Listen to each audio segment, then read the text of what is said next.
Esse episódio está sendo super especial aqui direto do Canadá. Nós estamos na casa de Franciele Eger, a convidada especial de hoje. Ela que é cabeleireira, criadora de conteúdo, mãe, já foi mochileira e é cabeleireira aqui no Canadá também. Ela tem uma trajetória muito rica e a gente vai entender melhor como tá sendo essa vida de imigrante, mãe de 2 filhas super queridas e também essa trajetória que ela teve para poder chegar aqui com toda essa bagagem, né. Como que foi, Fran? Conta pra gente aí como que tá sendo para você, o antes e depois da Fran aqui do Canadá. Primeiramente, muito obrigada. Estou sendo entrevistada pela primeira vez. Eu tenho um podcast, gente, e eu entrevisto as pessoas, então eu estou sempre nesse outro papel. Muito obrigada, Júlia, por me trazer essa oportunidade da primeira vez de eu estar sendo entrevistada.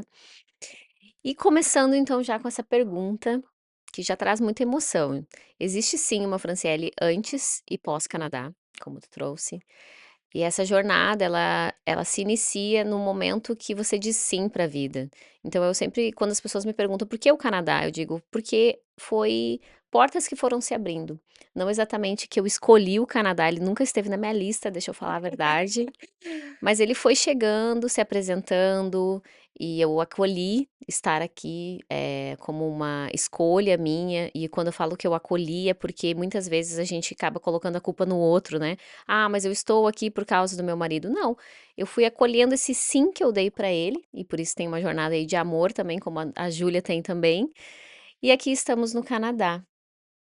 Ai. É, E hoje você chegou aqui faz 8 anos, né, que você comentou comigo? 8 anos. 8 anos. Gente, a Fran nessa jornada, ela me convidou para vocês entenderem, né, da onde que veio a Fran. A Fran me convidou para passar, aqui junto com o Jean 2 semanas. Eu conheci ela através da Maísa Dores no Protagonistas. Foi muito legal, porque eu falei assim: "Fran, a gente vai começar essa jornada como nômade digital", e ela falou assim: "Ah, eu já fui para o México, eu já fui para Nova Zelândia, passei aí como mochileira em alguns países", e eu falei assim: "Cara, como que ela viveu tudo isso? Hoje tem 2 filhas, uma família linda", e eu quero entender melhor como que foi a sua trajetória nessa parte como cabeleireira. O cabelo te abriu portas? Como que foi? Com certeza. Eu acredito que construir uma carreira, e eu vejo que é o que vocês também estão fazendo, né, construir essa carreira, me trouxe oportunidades de viajar muito, então eu viajei muito, todas as oportunidades que eu, enxergava para realmente ser uma cabeleireira melhor e estar viajando, eu fui lá e disse sim, e foi aí que se tornou muito viável a minha vida entre viajar e trabalhar. Porque mesmo eu sendo empresária no Brasil, que eu já tinha meu salão de beleza no Brasil, meu próprio negócio, eu realmente acabava linkando essas passagens por outros países junto com um curso de cabeleireira. Nisso eu tornei uma cabeleireira internacional. E claro que te abre muitas mais portas, opções, a credibilidade é muito mais rápida também. Então, por exemplo, quando eu cheguei aqui no Canadá, foi muito interessante, porque eu cheguei em Vancouver, que é a cidade onde você estava há pouco tempo atrás, e agora nós estamos na ilha de Vancouver, gente, é um pouquinho longe. Quando eu cheguei em Vancouver, eu fui diretamente conversar com umas cabeleireiras brasileiras, que me trouxeram um ponto de vista delas, dizendo que não era muito fácil essa questão de ser cabeleireiro em outro país, e eu olhei e disse assim: "Não, mas eu já tive experiência na Nova Zelândia, já fui para Buenos Aires estudar, Barcelona, então eu já tinha". Super jovem, né? Super jovem, é. Super jovem, sou jovem ainda, quarentinha, quarentinha aqui. E elas me trouxeram, infelizmente, uma posição muito negativa do Canadá, em você começar a ser cabeleireira. Tudo bem, saí de lá e pensei: "Tá, mas é a opção é a opinião delas, né, vamos seguir o meu eu interior". Naquele momento eu estava em choque com o Canadá, na verdade, então eu também estava muito negativa, regada de coisas negativas. Eu estava me sentindo, num país fake, Estranho. vamos dizer, não, fake na verdade. Fake? É, porque eu vim com infelizmente com uma expectativa de Canadá muito grande, por exemplo, eu estava comparando com a Nova Zelândia, e a experiência que eu tive na Nova Zelândia. Quando eu chego aqui, eu me deparo com uma outra realidade, porque eu estava morando especificamente na Hastings, que é uma avenida onde tem muito homeless. E ali me trouxe muitos, gatilhos negativos. E aí, conversando com essa galera ali do salão de beleza, fiquei um pouco mais negativa, mas pensei: "Espera aí, vamos lá que vai ter a experiência Franciele". Após alguns dias, eu até, deixei alguns currículos em alguns salões de beleza. Naquele primeiro momento eu não fui chamada, acho que eu tinha deixado 2 currículos, não foi um monte, foi 2.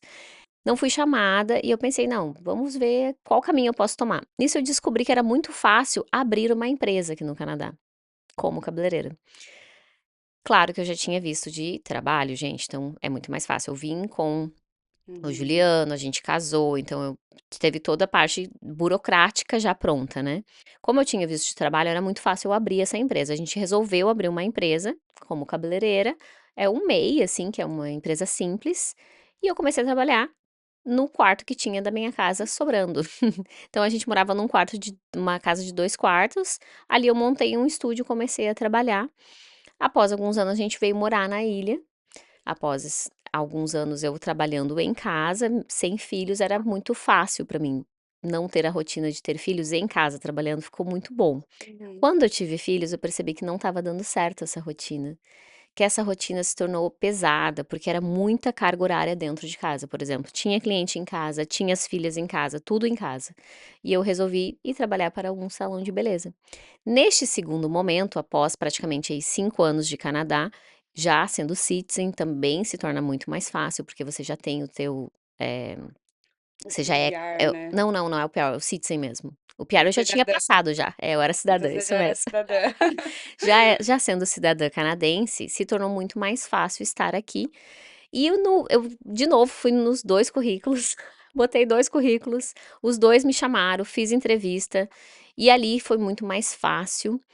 Provavelmente porque eu já estava há 5 anos no Canadá, já tinha já eliminado toda a negatividade do Canadá, que eu acredito muito, né, você tá vibrando naquela energia, Positivo. vai te trazer coisas mais negativas ainda. Então aquele primeiro momento lá que foi muita energia negativa, eu também vejo isso, que foi da minha parte, né, eu acabei ficando nessa sensação de tipo: "Nossa, o Canadá é ruim, é muito frio, não tem o surfing, essa gente morando na rua, que loucura, um país de primeiro mundo". Então tudo era muito negativo. Quando eu vim para Nanaimo e já estava já melhor com o meu business, deu certo o meu business, Você eh, tem até hoje? eu tenho até hoje minha empresa aberta, apesar de trabalhar ainda para um salão de beleza. Esse foi o meu primeiro chefe, né, em Nanaimo, que eu amei, onde as pessoas diziam assim: "Fran, você não vai se dar bem tendo um chefe, imagina, tua vida inteira". Gente, eu comecei o meu primeiro comércio eu tive com 11 anos de idade. Então dos 11 até os meus 36 talvez? É, foi depois da nora. 36, 37 anos, basicamente eu não tive chefe na minha vida. Foram alguns rabiscos de chefe, mas não tive um chefe mesmo. E eu amei, foi muito bom. Me senti super feliz, eh, eu acredito que eu alcancei muito mais coisas também com ele, por eu já ter esse minha bagagem de ser empresária, eu acredito que é muito mais fácil tu trabalhar como empresário também, porque eu tenho uma visão de tudo que ele gasta, eu entendo que tudo é números, que o dinheiro é muito investimento, qualquer coisa que ele traz para o salão de beleza eu sei que é investimento. Foi muito boa a experiência, trabalhei com ele basicamente 3 anos, e hoje eu estou fazem quase um ano nesse salão de beleza aqui da cidade, que também está sendo uma experiência incrível, uma chefe maravilhosa, e essa experiência me trouxe hoje, a conclusão de que sim, ter uma carreira, ter todas as viagens que eu tive internacional, me tornar uma cabeleireira internacional, me proporcionou caminhos muito rápidos de fazer dinheiro e me estruturar rapidamente na minha carreira. Conhecimento, né. Hum. Eu acredito muito nisso. Quando você se prepara para a trajetória que você está indo traçar, né, o caminho que você está tomando, você já estava ali com o seu certificado internacional, com a sua experiência, com a sua vivência, para poder chegar aqui preparado, né. Então não tinha como não estar de braços abertos. E você falou um ponto muito legal. Você começou essa jornada com 11 anos como empreendedora. E, gente, a Fran é do Sul. Eu queria que você contasse um pouquinho da onde você veio, Fran, como que era o seu estilo de vida, porque a Fran é skatista, ela surfa, ela faz snowboarding, né? Então, ela tá ali no lado dos esportes que a gente fala que é mais radical, não é comum, não jogou vôlei, não jogou um basquete, mas ela foi para esse lado. E eu queria que você contasse um pouquinho como que foi. Aos 11 anos você está trabalhando e principalmente com a família, né, que você comentou comigo. Sim, essa jornada começou bem jovem. Acredito que meus pais e aí vai vir emoção aí.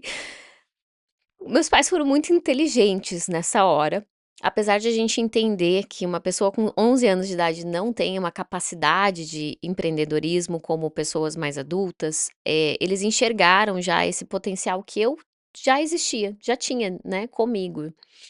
E ali quando eles decidiram, né, abrir o comércio, era pra eu e a minha irmã trabalharmos juntas, não eles.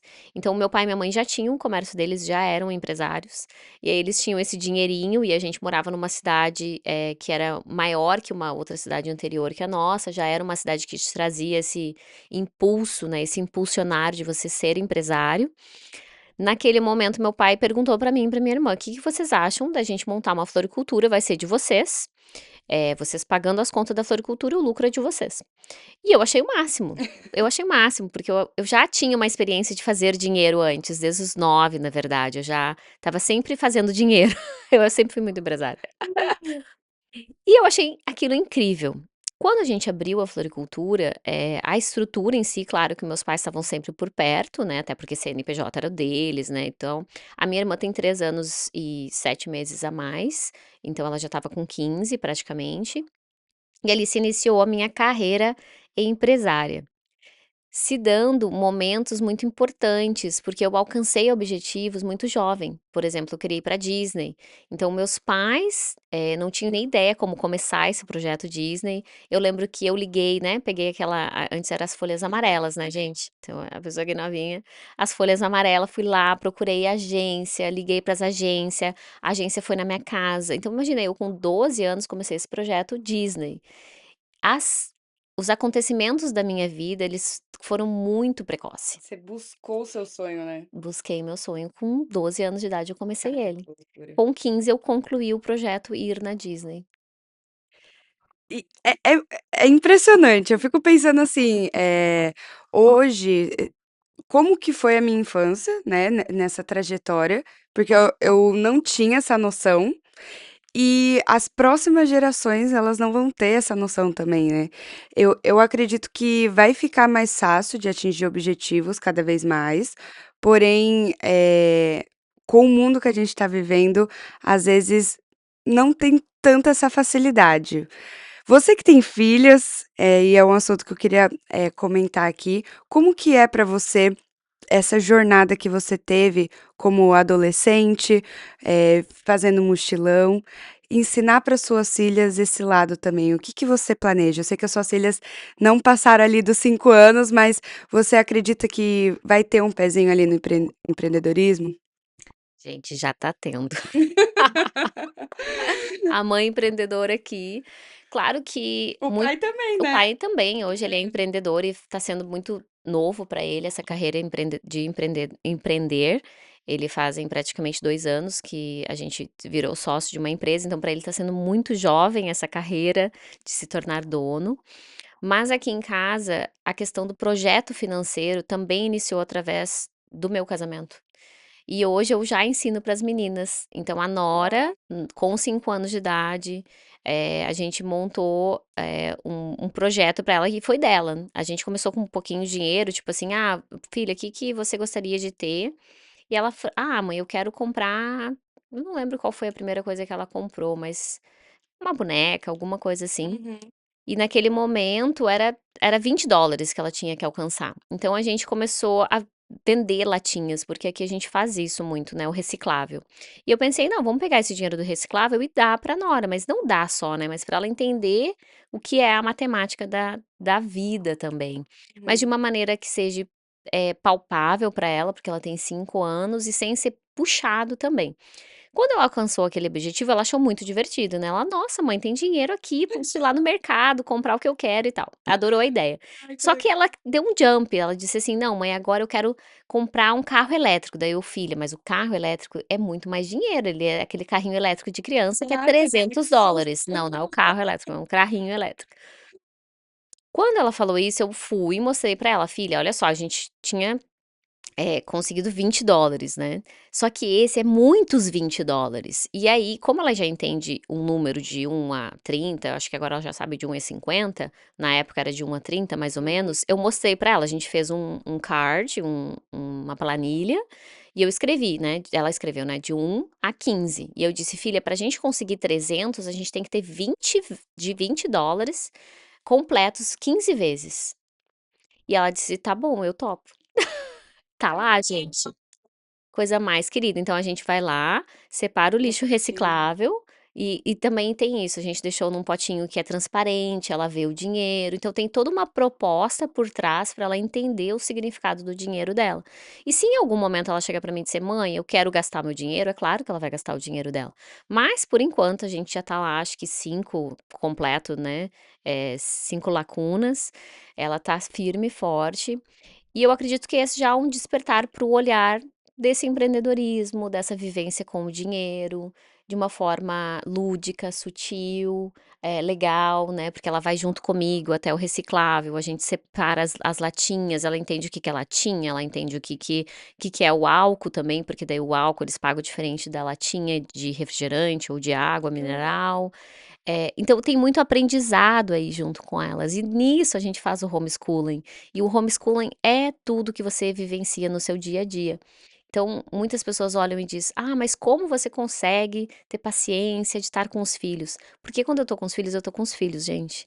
Quando eu tô lá como cabeleireira, eu tô como cabeleireira. Quando eu tô aqui com a Júlia, né, fazendo a entrevista, eu estou aqui com a Júlia fazendo a entrevista. Então, quando você está presente no seu momento, tu consegue fazer com excelência esse tempo e com qualidade com eles, né. Então, assim, quando eu estou fazendo homeschooling, eu estou fazendo homeschooling, eu não estou preocupada com o meu podcast, eu não estou preocupada com o salão de beleza, não estou preocupada com as contas, então tem o horário de pagar as contas, tem o horário, e isso faz a diferença na nossa vida. Não quer dizer que o problema não chegue, quer dizer como eu resolvo o problema na hora do problema. Perfeito. E você já citou um assunto que eu ia falar, né, do homeschooling, porque a gente começou falando dessa parte do empreendedorismo jovem, só que isso também tem o ensinamento dos pais, né. Então, a gente espera que principalmente no Brasil, a gente espera que a escola ensine tudo.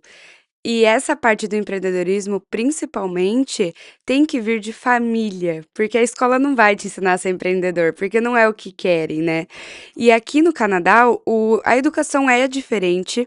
Eu queria que você contasse um pouquinho para nós por que que você decidiu fazer o homeschooling, se foi só realmente, por conta da educação do país, ou também para você ter essa facilidade de ensinar para elas no dia a dia, porque eu vejo que na minha cabeça funciona assim, né: "Nossa, vamos aprender matemática? Vamos no mercado, vamos fazer as somas, vamos aprender sobre natureza? Vamos lá no parque, vamos aprender sobre isso", mas para o homeschooling tem outras formas aqui, né, porque o governo precisa estar acompanhando, que foi uma descoberta que eu fiz com você. Conta um pouquinho.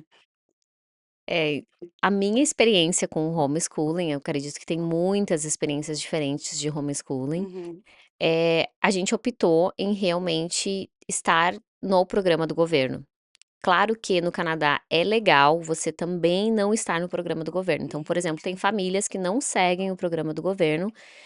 Tem também um método que é o unhomeschooling, não, unschooling, acho que é não, escolarizar o seu filho, seria uma tradução. Então tem muitos métodos do homeschooling, né. A gente escolheu realmente seguir o do governo, porque até então, o meu olhar não era o problema o método do governo, o meu olhar era o problema o método da escola. Por quê?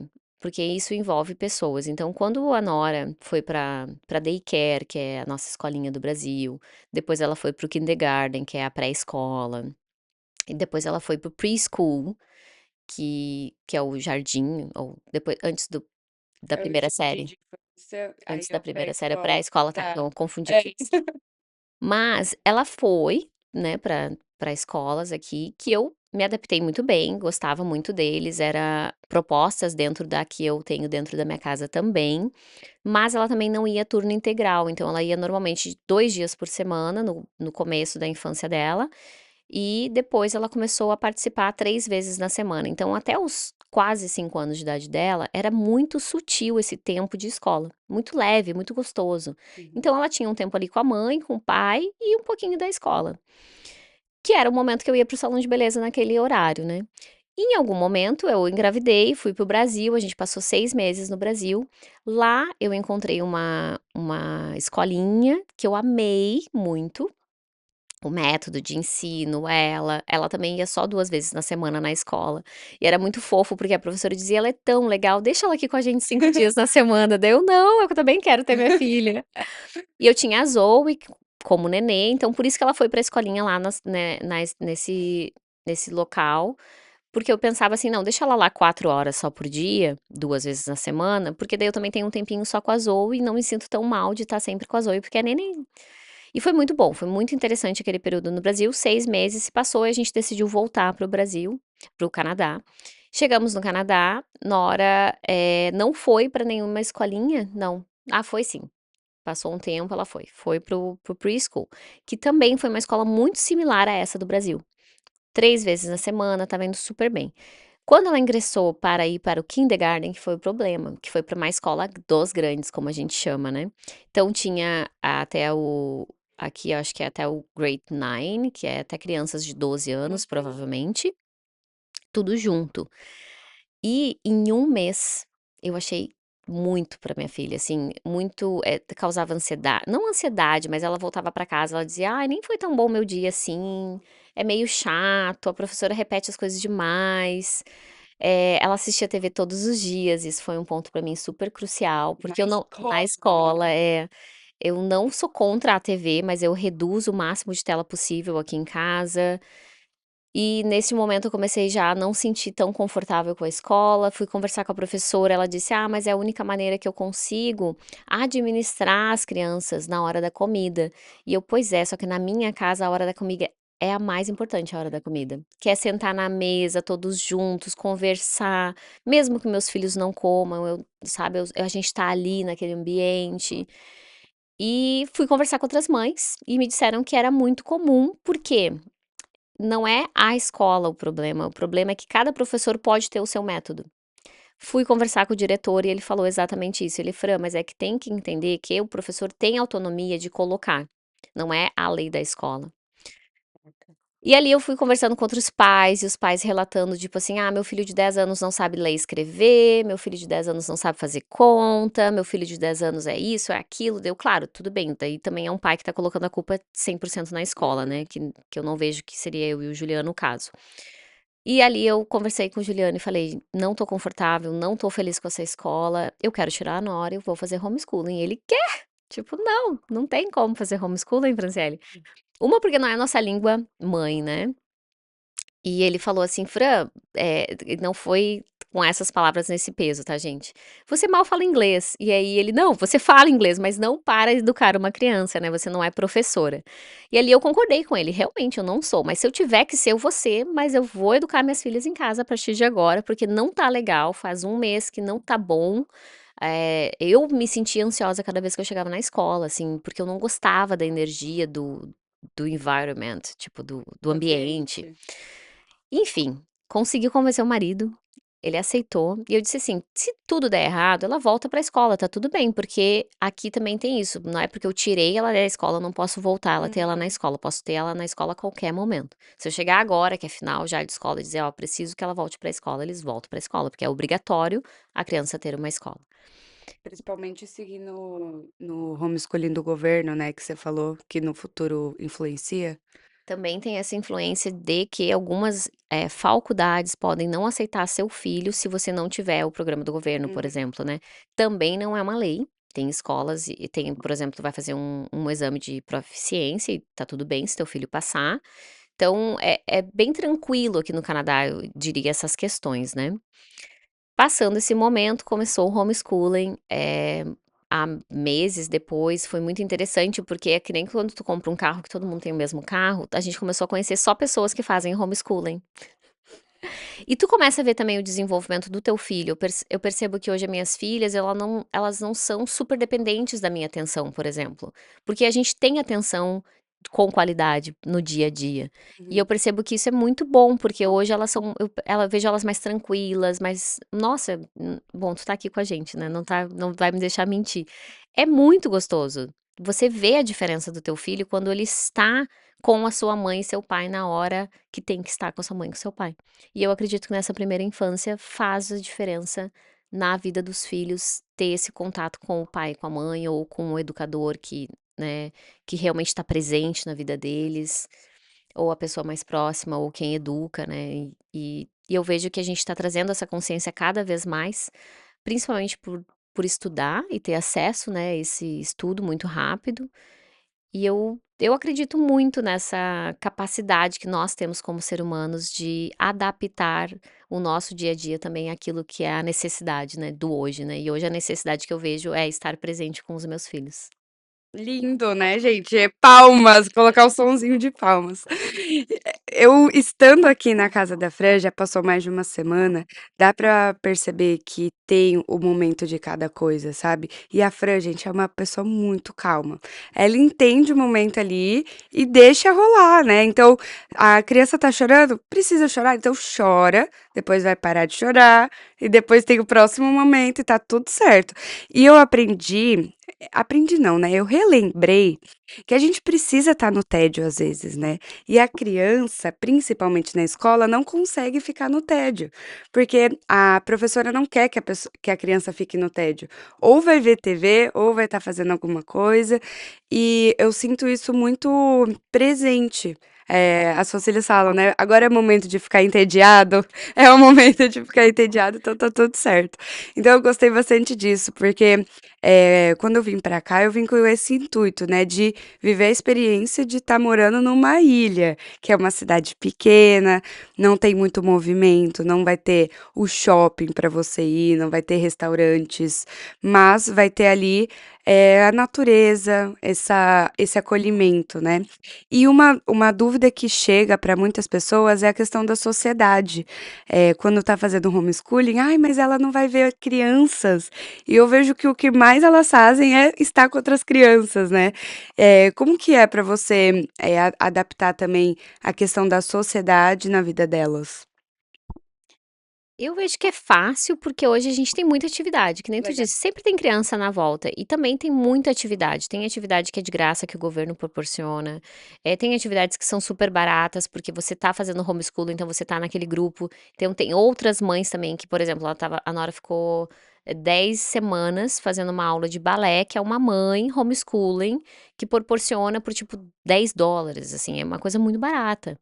E ali tem a parte social, então tem a aula de artes, por exemplo, que eu posso colocar ela, que é uma vez por semana, é 4 horas, então ela vai para lá 4 horas. Tem muita atividade que ela vai estar sempre em contato com pessoas. E claro, no dia a dia a gente mora num bairro que é muito legal, porque tem muita criança, tem brasileiro na volta, tem canadense, tem outras culturas. É uma outra experiência, quando É. você realmente está aberto a viver, né, você se abre para esse fluir da vida, né. Mas voltando ali um pouquinho, tuas perguntas sobre a mãe que é surfista, skatista, que eu acabei não respondendo muito bem. Quando eu estava nesse meu momento empresária, muito jovem, também existia um lado dos meus pais que eles tentavam entender que a gente precisava ter esse momento de estar com os amigos, né, então a gente sempre eu principalmente, né, gosto muito de skate, então ia pra rua, ficava andando de skate, depois mais tarde que o surf entrou na minha vida, então assim, eu não sou boa em nada, vamos se dizer, mas eu gosto de tudo. Hoje não Ai, ai. conseguimos mais estar tanto nas pistas de Uhum. skates por na verdade, por uma opção minha, eu diria, talvez se eu tivesse mais lá seria mais fácil, mas pelo fato do Canadá ser um pouco mais frio, eu acabei indo pouco, então a gente tem os nossos momentos que a gente vai, não vai tanto. Hoje com a Zoe com 2 anos, que nem eu te comentei, né, ela acaba correndo muito, então eu fico mais aflita e eu sei que se a gente estiver lá todos os dias vai ser mais fácil pra ela aprender que aquele momento ali não é de correr, mas hoje eu acabo tipo assim: "Tá, tá bom, vamos escolher a batalha de hoje, eu não quero ir pra pista de skate, ficar na volta dela ensinando isso agora, eu vou fazer outras atividades que eu vou ensinar ela".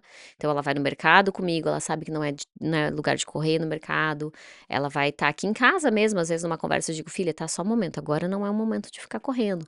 E tu tá ali educando o teu filho, mas a gente vai surfar, elas vão com a gente, elas sabem que a gente surfa, a Você. snowboard, sim, a gente passou agora acabou o inverno, mas não foi um inverno muito bom na ilha esse ano, mas a gente passou muito tempo fazendo snowboard, a Zoe gosta de snowboard, então a Zoe começou a fazer snowboard com 1 aninho, a Nora começou a fazer snowboard com 2, e ambas a Zoe não gosta de surfar, ainda, nunca se sabe o futuro, mas a Nora começou a surfar muito cedo, assim, de ficar em pé mesmo na prancha com 20 meses, mais ou menos. Minhas filhas começaram a caminhar muito jovens também, com 9 meses, então as minhas filhas também são muito prodígias em alguns steps, vamos dizer assim, e eu juro que eu não acho que eu puxo elas, é porque elas estão vivendo mesmo, né, então elas gostam de bicicleta, gostam de patins, gostam de, eh enfim, essas coisas todas. É, Livre-arbítrio, elas né. estão ali, experienciando muita coisa. Legal. E é muito gostoso, porque, por exemplo, a Nora, ela é uma criança que ela gosta muito de pular, ela sobe em cima de coisa, e eu realmente tô ali com ela. E o que eu percebo é que muitas vezes, quando a gente tá em alguns ambientes, as pessoas chegam e dizem assim: "Ai, mas meu Deus, é perigoso". Eu: "Não, mas eu tô aqui com ela. Eu sei que é perigoso, existe um risco, tudo existe um risco". Eu sempre falo: "Gente, viver é risco". Você pode atravessar a rua, bater a cabeça e deu, já era, foi, partiu. Então, assim, viver é um risco. Quando você entende que tem riscos que você tá ali, que ele vai ter um risco menor, tu fica mais calmo. E é muito melhor de viver. Acredito que pelo esporte, por eu gostar, tu acaba já tendo um coração mais tranquilo. Interessante, mais disciplina, né. Mais disciplina também, porque o esporte ele te exige mais disciplina. Elas me veem fazendo ioga, então elas já praticam ioga. Tu vai ver várias vezes no dia a Zoe, 2 aninhos, gente, ela fica assim, ela sabe o que é respirar já, né. A Nora, um tempo atrás, ela começou a chorar e eu disse: "Ah, filha, vamos trocar a frequência". Eu não falei frequência, mas eu falei: "Vamos trocar a energia". Ela disse: "Mãe, mas eu acabei de começar a chorar, mãe, deixa eu chorar". Então, é muito bom você ver esse ser humano se desenvolvendo com a capacidade que eu tive que desenvolver muitos anos depois. Nossa, e eu ia falar sobre isso, porque você falou, nessa questão de respirar, e hoje a Fran, ela faz ioga, ela tem a meditação dela, participa de grupos, e isso é uma evolução, né, porque você tem que ter uma vibração super diferente. Mas eu sei que começou lá atrás, com a sua ida no México, que você falou que só ia sair de lá quando terminasse de ler um livro. Conta um pouquinho por que que você decidiu fazer isso? Tá, vamos voltar um pouquinho antes do México então. Quando eu estava acho que com 22 anos mais ou menos, eu fui pra Nova Zelândia. Quando eu cheguei na Nova Zelândia eu era uma pessoa workaholic. Eu trabalhava 18 horas por dia, mal comia, sempre doente, e várias doenças acontecendo comigo, depressão com 16 anos de idade eu tive, então claro que tem aí também toda uma história, por trás dessa Franciele que é hoje, né, como todo mundo tem. Naquele momento que eu fui pra Nova Zelândia, eu já sabia que eu precisava mudar, que não estava mais palpável o estilo de vida que eu estava alcançando. Apesar de faturar dinheiro, de ter já uma carreira muito jovem, eu percebi que com 30 anos eu estaria surtada, com Dinheiro não é certeza. tudo. Dinheiro não é tudo. Quando eu cheguei na Nova Zelândia, eu conheci muitas pessoas lá. E uma delas olhou pra mim e disse assim: "Você tem que fazer meditação". E eu: "Capaz nunca". Eu sou super ansiosa, agitada, faço 1000 coisas ao mesmo tempo, eu sempre fui multitask, então eu sempre fiz muita coisa ao mesmo tempo, troca de projeto, começa projeto novo, apesar de sempre continuar sendo cabeleireira, né. E tá aí algo que eu dizia: "Gente, mas eu estou me aprofundando, eu só vivo muitas coisas ao mesmo tempo". Só que aquilo me intrigou, quando ela me olhou nos olhos e disse assim: "Mas isso é pra ti, é pra todas as pessoas, mas esse é muito mais pra você. Pegou, né? E aí nossa, aquilo enraizou. Naquela época eu sempre tive uma vida espiritual forte. Então eu cresci na católica, eu participava de grupo de jovens, eu casei na católica, me separei, gente, eu já separei várias vezes. Muitas outras histórias aqui. Mas eu já tinha essa caminhada espiritual. Quando eu tive esse impacto com essa questão da meditação, e eu comecei a buscar o que era meditação, e entender, e respirar, e praticar ioga, demorou aí 1 ano mais ou menos, tá. Não ia, não gostava, achava muito ruim. É uma disciplina, né? É uma disciplina, tua mente vai sempre Rotina. falar tua mente vai sempre dizer assim: "Não, isso não é pra ti, tu não consegue, tu tá fazendo Muito errado". difícil. E ali eu fui num centro budista depois de voltar da Nova Zelândia, No Brasil. no Brasil, isso mesmo. Perto da minha casa, no caso eu morava antes no Rio Grande do Sul, em Gravataí. Em Três Coroas tem um centro budista que era 1 hora da minha casa, assim, era muito perto. E eu, como sempre gostei muito de viajar, 1 hora pra mim é tipo assim: "Gente, 5 minutos, vamos ali no centro budista". Sim. Fui lá, por uma indicação de uma amiga minha, cheguei lá e, pratiquei uma meditação que eles tinham abertas aos domingos, era uma meditação aberta para todos. Pratiquei, era é o budismo tibetano, então eu me identifiquei, porque ele também é muito, similar a algumas práticas à católica. Então eles têm os mantras, que é como as nossas orações, tem tipo um folheto que você segue, então assim, tem um passo a passo que me relembrava algo já que eu tinha de experiência, que era Uhum. católica, então acho que eu me identifiquei com o tibetano por isso. Fiz as meditações, achei horrível, óbvio, né. Saí de lá, comprei um livro Hum. de práticas de meditação, assim, né, como é que era? Eu não lembro bem o nome do livro, mas era as portas, nossa, não vou lembrar agora, gente, mas enfim, os portões do budismo, não lembro bem, mas era as portas para alguma coisa. Ali, te trazia práticas de meditação, e ali eu comecei as práticas de meditação naquele livro. Como eu gosto muito de ler, eu gosto de praticar, eu coloco em prática, que nem hoje em dia a gente faz o protagonista, gente, eu coloco em prática tudo. E eu vou até o fim pra ver se vai dar certo. E dá certo sempre, gente, que tudo pratica dá certo. É isso que o pessoal tem dúvida até, né, Fran? Fala assim: "Ah, não deu certo", mas é porque a pessoa não foi até o fim, não Exato. completou o ciclo.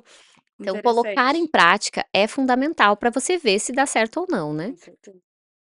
Colocando em prática aquele livro, eu comecei a ir de vez em quando nesse centro budista, apesar de não estar praticando budismo.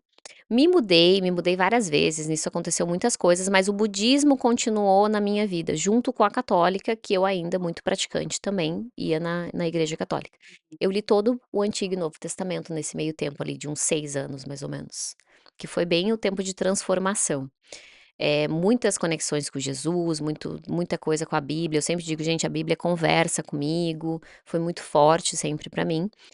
Quando, com 30 anos de idade, eu engravidei e perdi esse filho, eu tive um natimorto. Naquela experiência que eu tive, foi muito forte, muito bonito, foi muitos aprendizados, né. Tinha vivido 9 meses grávida, uma gravidez incrível, meditando, fazendo as minhas práticas de ioga, eh experiência incrível mesmo. No dia que eu recebi a notícia que eu perdi meu filho, foi muito forte, mas eu estava muito presente. E tudo aquilo que eu tinha aprendido indiferente de ser católica, budista, eu estava realmente colocando em prática tudo que eu aprendi, que é você sofrer, mas você também entender do que você quer viver, porque não vai voltar mais o teu tempo. Naquela experiência de entender que eu não ia ter mais o meu filho, eu tive o parto normal, quando as enfermeiras me perguntaram: "Tu quer segurar o filho?", daí eu disse que sim, então eu segurei ele, eu tive aquela experiência ali, porque eu pensava Sim, assim: "Ó, eu não vou ter outro dia, não eu sabia. não posso me arrepender desse dia". Só que antes de eu ter aquele momento, eu falava já para as pessoas: "Você já pensou que você não pode se arrepender do dia de hoje? Porque ele pode nunca mais voltar". Então estar consciente do que você fala, do que você emana, do que você cocria, tudo isso que a gente ouve falar, é muito importante. Porque eu nunca mais esse momento nunca mais vai voltar. E olha que bonito isso. Uhum. Então estar ali com aquele momento, né, com o João Francisco, que foi o nome que eu dei pra ele, né, o meu anjinho, Eu vivi muitas experiências ali, e aí aqui pode ser outro podcast, gente, porque só daquele dia teve muitas experiências. Passando aquela experiência, eu queria muito fazer um mochilão já desde jovem. Como desde jovem eu queria fazer um mochilão e as pessoas diziam que Deus o livre, imagina fazer um mochilão, tu vai ser morta, vai ser, né, enfim, vai acontecer um monte de coisa contigo Sozinha. sozinha, assim. Eu resolvi, fazer o mochilão e se apresentou quando é bem isso, né, quando a gente toma uma decisão, as portas se abrem. Então, eu tomei a decisão que eu ia fazer um mochilão, eu não sabia como, nem onde, nem com quem, nem nada. Decidi, uma amiga minha me falou do aplicativo. Não, do aplicativo primeiro. Ela falou: "Ah, tem esse aplicativo que tu pode ficar na casa das pessoas de graça, tem vários países", ainda eu não sabia pra onde que eu ia. Aí a minha amiga me convidou pra ser a cabeleireira do casamento dela no México, e eu disse sim, gente. Fui pra lá, para o México, e eu disse: "É aqui no México que eu vou fazer". Uma amiga minha, antes, me deu esse livro do budismo, que era um livro de 600, não, não era dos portugueses, era já outra, que era de 600 páginas. Esse livro era as sábias palavras do meu professor perfeito, alguma coisa assim. Alguma coisa com o professor perfeito, gente. Peguei o livro, olhei aquele livro e disse: "Ok, eu vou para o México, mas eu só volto do México depois que eu terminar esse livro, porque eu vou praticar tudo que tem nesse livro. Eu vou Ai, me Jesus. inserir nesse livro aqui, eu vou fazer isso acontecer". E foi assim. Eu cheguei no México, teve 10 dias que eu fiquei antes de ir até o casamento, teve 10 dias que eu fiquei viajando, entendendo como é que era esse aplicativo. Foi realmente low money, eu basicamente não tinha dinheiro. Eu vivia na casa das pessoas. Esse aplicativo se chama Couchsurfing. Então você vai lá, faz o cadastro. Meu cadastro era novo, eu não paguei.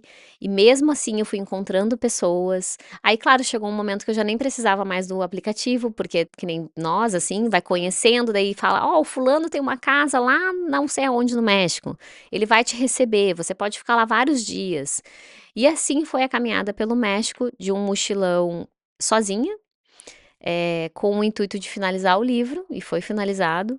Nesse meio tempo, o meu marido se apresentou para mim também, como meu, né, como meu par, assim, como uma pessoa que estava ali comigo, me aceitando como eu sou, essa Em pessoa. Cancún, Sim, gente. a gente já começou pela lua de Namorou. mel.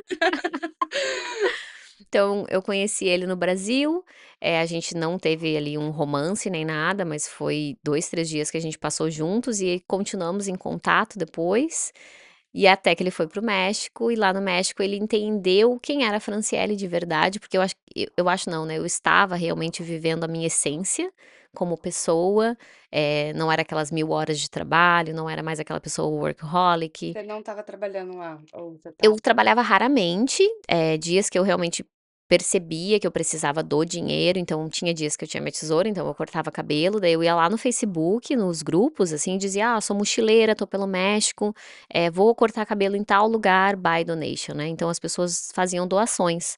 E ali eu fazia o dinheiro que tinha que fazer e vivia com o dinheiro que tinha que viver, não era sempre, também acabou que algumas famílias que eu fui morar, uma em particular, eles cuidavam de cachorro, e eu dizia: "Não, então eu cuido também dos cachorros, né, saio para caminhar com os cachorros e tal, e aí eu ajudo na despesa da casa com o dinheiro". Então, se apresentou coisas que eu fui fazendo, mas não necessariamente por obrigação, como a gente tem todos os dias, né, que a gente se sente obrigado em trabalhar, pagar a luz, pagar a conta, pagar Confiar no confiar no processo, né. processo. É, que nem a Fran falou, as portas vão se abrindo. Quando você decide tomar uma decisão, você tá lá, você sabe que amanhã, o amanhã só Deus dirá, né, então você não se planejou, você acordava, viu o que você ia fazer. Eu acho isso corajoso. Quando eu comecei essa jornada de nômade, eu só tinha o primeiro mês planejado, que nem eu falei pra você, e eu não sabia o que que os próximos meses, a gente ia experienciar. E eu acredito que se eu tivesse também planejado cada momento, não teria sido tão divertido quanto foi. Então, eu vejo muito isso na sua jornada como mochileira no México, e assim, é uma batalha mesmo, porque sozinha, conhecendo pessoas novas, uma mochila, né, literalmente, e uma tesoura, só. E o skate? E o skate, gente, ela teve que despachar o skate, ela me contando, é muito engraçado, de verdade. E é interessante porque hoje só molda a Franciele que você se tornou, né. Então, quando você fala que você é skatista, surfa, tem 2 filhas, faz homeschooling, faz mil e uma coisas, as pessoas falam assim: "Tá, mas como assim você lida com tudo isso ao mesmo tempo, né?". E é muito legal que eu vendo a sua rotina, eu vejo que é natural pra você, não é algo forçado. E uma das coisas que você comentou comigo é sobre o Ikigai, que eu queria que você comentasse mais para nós o que significa isso e como que você decidiu chegar até isso, né? Que você contou que você já foi católica, essa parte do budista, como que você decidiu chegar no Ikigai e até mesmo na parte dos remédios homeopáticos, porque é uma curiosidade que, por exemplo, o Jean, ele nunca tinha tomado, né? Eu tomei, mas tem muitas pessoas que não sabem como que é isso, então conta um pouquinho pra nós. Sim, a jornada do Ikigai, foi muito bonito o que aconteceu. O Ikigai também é uma filosofia, assim como o budismo, e hoje muito falado já em muitos lugares.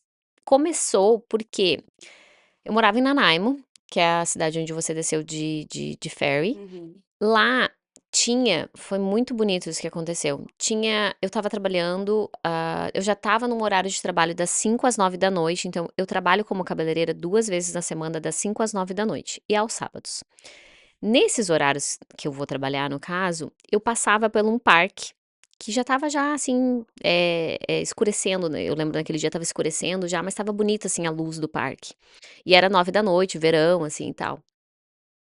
E aí tinham várias plaquinhas. Sabe essas pessoas que botam essas plaquinhas de coisas positivas? Não sei se tu já prestou atenção, pelo menos no Brasil eu vi várias e aqui também. E aí tinha assim, não sei quantos posts, mas uns mais de 5 posts, cada post tinha uma frase. E ali dizia, encontre seu amor, viva o presente, tinha várias frases, não vou lembrar agora todas. E o final era a palavra Ikigai. E Hum. aquilo gravou. Gente, Ikigai, o que que é isso Ikigai? Eu Você nunca plantou a semente. ficou ali assim, eu: "Gente, o que que é Ikigai?". E aí, eu cheguei em casa e fui pesquisar o que que era Ikigai, porque já era de noite, as crianças já estavam dormindo e tudo, né, que é aquele momento mãe ali senta, eu adoro fazer uma comida bem gostosa, eu faço uma comida pra mim mesma, eu faço minha salada, A comida sento. é bem gostosa. Obrigada. E fiquei ali, comi minha comida e eu lembro que depois eu sentei, assim, por outro motivo também, não fico no telefone quando tô comendo, o máximo que eu posso. Fui pegar o telefone e olhei Ikigai. Gente, é uma filosofia japonesa. Ali eu descobri um livro, um audiobook, que eu ouvi esse livro, o audiobook, e fez muito sentido.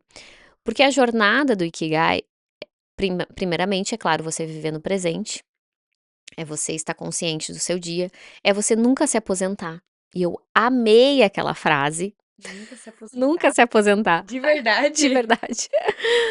Então, na verdade, a proposta do Ikigai começou porque um grupo de pessoas, que são centenárias, então são pessoas que vivem mais de 100 anos, eles começaram a estudar essas pessoas, um cara, não lembro o nome dele, começou a estudar essas pessoas. Por que que elas viviam mais de 100 anos, né, o que que estava ali enraizado e vivendo com 100 anos com qualidade.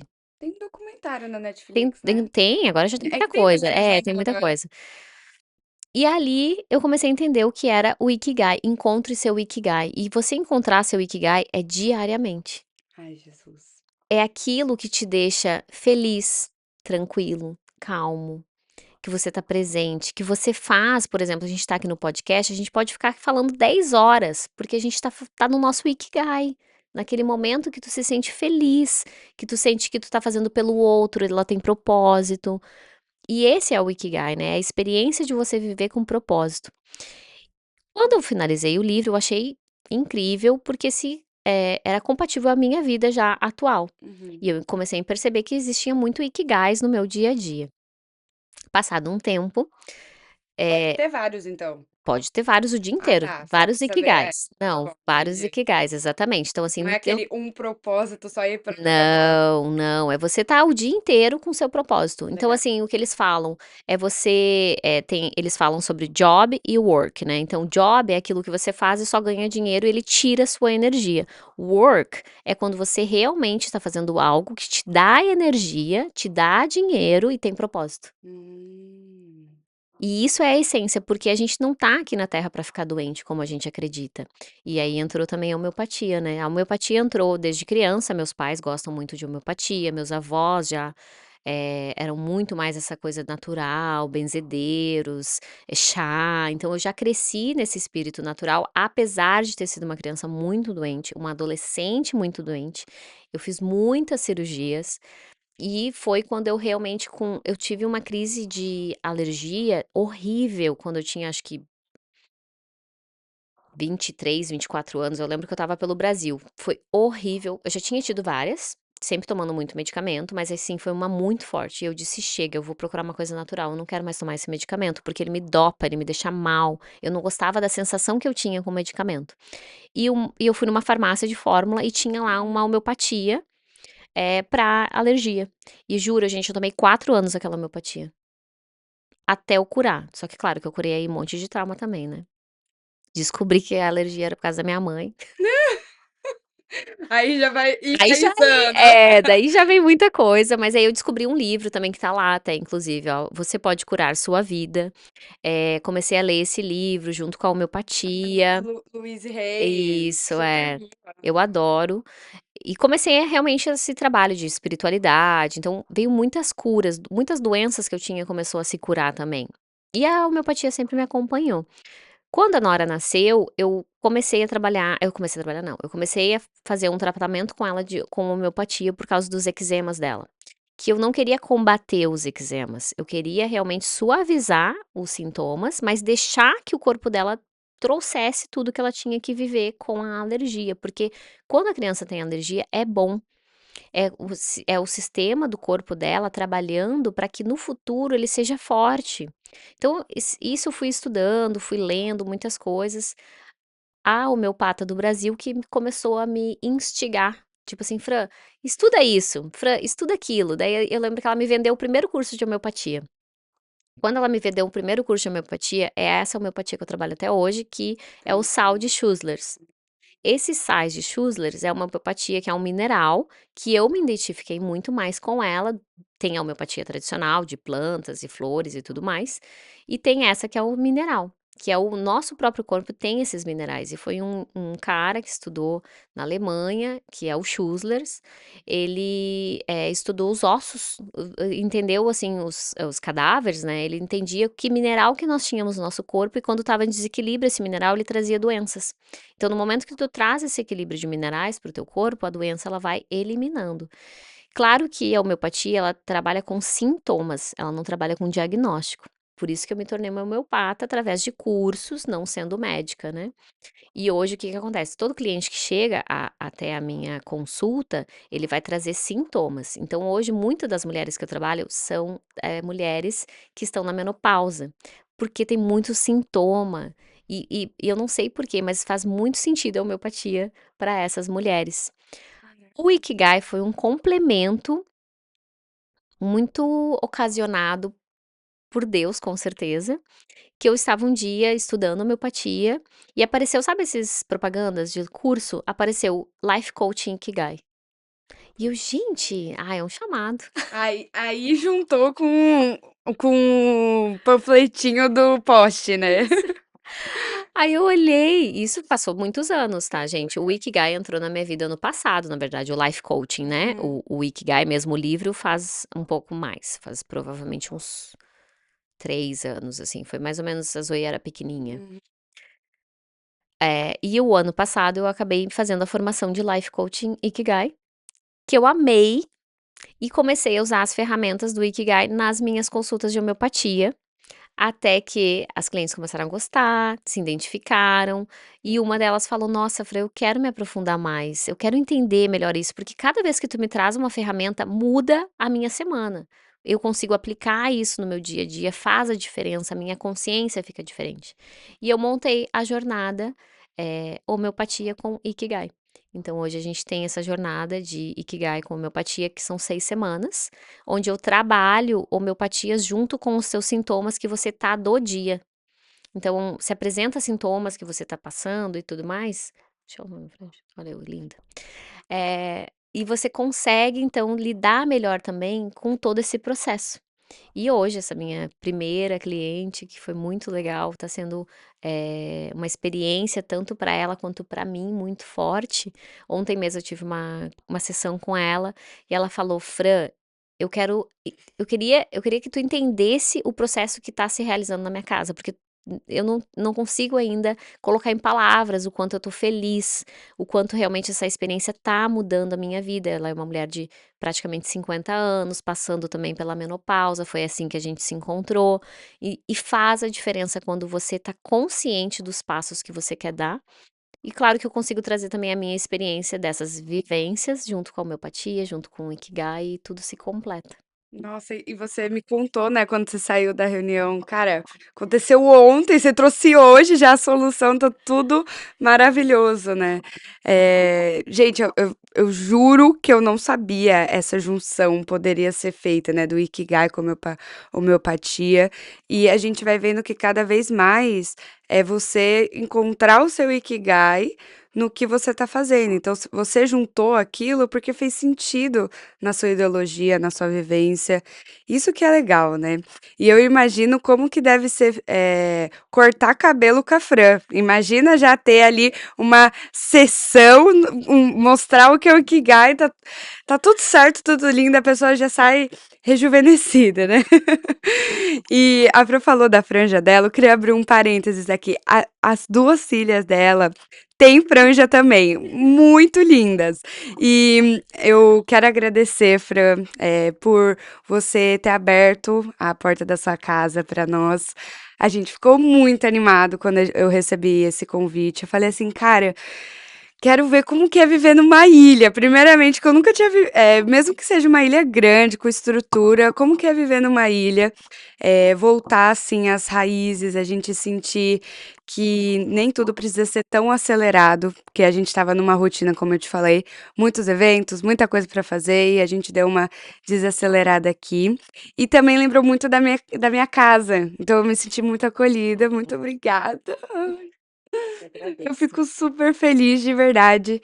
Eh, Quero agradecer muito a sua participação no podcast, esse novo formato aqui que aconteceu. E, gente, se vocês quiserem me convidar na casa de vocês, ó, tô super aberta a visitas pra gente poder fazer o podcast. Mas, com o seu episódio, a gente marca 49 episódios. O próximo vai ser eu contando como que foi essa jornada, 50 episódios ali, porque o projeto começou ano passado, e eu vejo que cada vez mais tá vindo com muito mais abrindo mais portas para o meu propósito, né, do Ikigai que você comentou. Então eu fico super feliz de ouvir a sua história, de participar da sua história, e conta comigo aí para o que precisar, seja como, cuidar da sua filha, como nômade, como essa trajetória do marketing também que você está trazendo junto do seu podcast, que eu participei lá, inclusive eu falei como ganhar dinheiro no digital ali, porque é algo que eu vejo que você faz com brilho no olho. Então, é muito lindo, parabéns. Gente, eu que agradeço. É muito bom a gente entender que a vida flui. E isso fluiu, aconteceu, foi fluido, né? Um dia a gente conversou, no outro dia você me contou que vinha para o Canadá, e o tempo foi, né, passando, e eu reafirmei o convite: Júlia, vem aqui para casa sim, né? Foi. E isso é muito bom, é a vida. Que vocês possam também curtir muito ela. Você quer deixar uma mensagem para quem nos acompanha, para as mães, para imigrantes, para quem não está sabendo ali o que fazer da vida? Respira, gente. E medita. Eu falo isso pra todo mundo, se tu tá muito feliz, medita. Se você tá muito triste, medita. Se você ganhou muito dinheiro, medita. Se você tá sem dinheiro, medita. Eu acredito realmente que quando você silencia e você se encontra, nesse espaço. Eu sou a chorona, gente. Esse espaço que é só teu, ninguém pode entrar ali dentro. E quando tu compreende isso, não é sobre religião, não é sobre você ser espiritualizado, você nem precisa acreditar. A meditação ela já é comprovada que é um estado emocional com balanço, você está equilibrado, você está presente, você está no seu eu. Então, é isso. Se tá difícil aí, medita. Adorei. Até mais. Obrigada, gente. Esse foi mais um episódio do Pode Virar Referência. Te vejo no cin nossa, 50º episódio. Isso mesmo. Vamos cortar essa parte.